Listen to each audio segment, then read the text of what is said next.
I think it's important to start by reflecting on art for art's sake. When I go to the theatre, to the opera, to a gallery, I rarely take my seat thinking of the social benefits accruing to me by being there, or of the economic impact of the drink that I buy at the bar, or the magnet I buy in the gift shop. I'm thinking about what I've seen, what I've witnessed, how I've been challenged, how I've been moved, how I've been changed by the experience. The noble Baroness Lady Mackintosh rightly extolled the power of Mr. Bates versus the Post Office, a TV drama which has moved and motivated us in the way that so many column inches and debates in Parliament have not. So while the economic and social impact of the arts are vital, the reason that I personally am proud of the way that this government supports the arts and culture is because they are an essential part of what makes life worth living. Governments should be confident in helping people experience that. Notwithstanding the inherent cultural value of the arts, however, their economic and social impact cannot be ignored. And at a time when decision makers are looking at budgets in all sorts of contexts, be that philanthropic givers, corporate sponsors, or colleagues in the devolved governments and in local authorities, they would all do well to be mindful of the benefits that have been set out so clearly today. I spoke to a number of local authority leaders about this matter only yesterday, and I paid tribute to groups, including the Campaign for the Arts, to keep them and us all on our toes.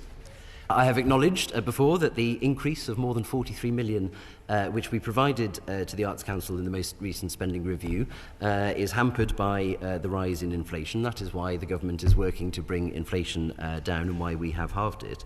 But it stands in stark contrast to the cuts in arts funding being proposed by the Labour government in Wales of nearly £3 million and more than 10%. Both my department and the Arts Council are committed to ensuring the accessibility of our culture and our heritage across the UK for everybody, whatever their background, whatever their needs. The Arts Council has done excellent work in recent years to widen access. I've acknowledged before that the instruction that we gave them before the last funding round to ensure that their funding is more equitably spread around the country made their job harder and presented them with some invidious choices, but I am proud that it has resulted in a record number of organisations being funded in more parts of the country than ever before. More than 4 in 5 adults engaged with the arts in the previous year, a powerful demonstration of how the arts remain an integral part of our national life. And it's clear that this engagement has a positive effect on people's lives, improving their health, their education and their well-being. Cultural participation can contribute to social relationships, community cohesion, and making communities feel safer and stronger. Its impact depends not only on the individual efforts of artists and arts organisations, but also on the whole ecosystem: creators, educators, distributors and promoters, suppliers, funders and audiences. It's so important that we ensure that children and young people have access to high-quality cultural education and creativity inside and outside school.